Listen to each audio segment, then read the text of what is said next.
Hello mga kagala, ngayon nga pala ipupunta tayo sa Montreal dito sa Canada. Nag-Uber nga lang kami kasi wala kami sasakyan. Pumasok na nga kami pala dito sa bus station. We need to cross the other. No, you just cross the street. Oh, just cross the But you're gonna have to. Are you taking a picture of me? Thank you. Hinahanap nga namin dito kung saan ang sakayan ng bus. Pinalabas nga kami ng security kasi wala pang 5 a.m. May 5 pa daw ang bukas. Pero magpa-5 naman Yeah. Narito na nga pala yung aming mga kasama. Dito nga muna kami mag-aantay sa labas ng bus station. Breakfast. Mga gamit. Ay, medyo ang dami mong dala oh. Dala akong 3.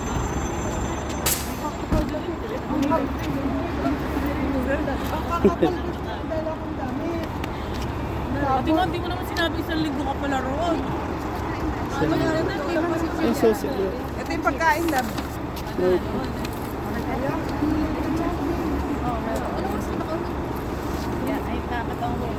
Si Joseph hindi kasama?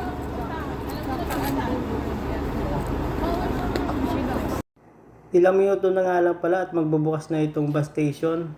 Bawal nga palang pumasok dito sa bus station pag hindi pa nagbubukas.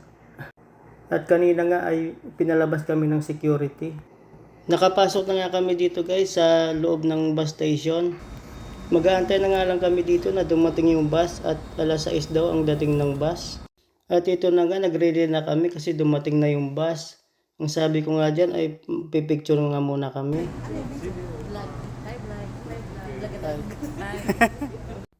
Sa wakas nga guys ay makakasakay na kami ng bus. At ipapakita mo nga pala dito yung ticket. Ang ticket nga guys ay nagkahalaga ng 160 sa pagkakaalam ko. At may stopover na isang beses. Kung gusto nyo nga guys magdala ng maliit na malita ay pwede kasi ang laki ng compartment ng bus na ito.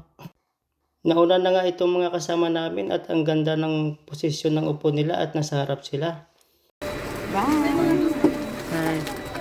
Oh, smile. Nasalot. Ha? Nasalot din. Ano ba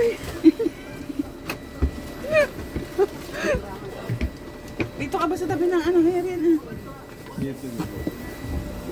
Lagyan mo muna ang Ito nga at nagpicture muna kami. At ang simula pala nitong biyahe na ito ay sa downtown Toronto. Ayan, umagang-umaga. Keep safe everyone. See you Montreal. At ito nga guys, nakalabas na kami ng downtown Toronto. At sa pagkakaalam ko, madadaanan namin ang Oshawa at saka Kingston. Sa Kingston nga kami guys, nag-stop over. At ito nga guys, pasikat na ang araw. Katatapos lang namin dyan mag-stop over sa Kingston. At ito nga guys, malapit-lapit na.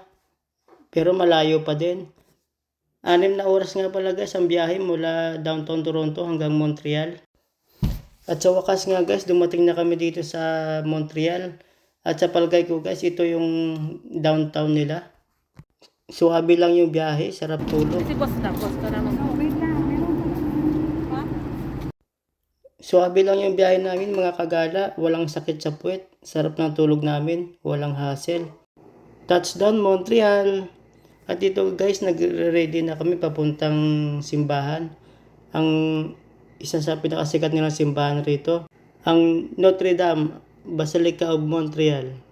At pagkatapos namin pumunta sa simbahan ay papunta na kami doon sa pinag-book namin na hotel. See you guys sa next vlog.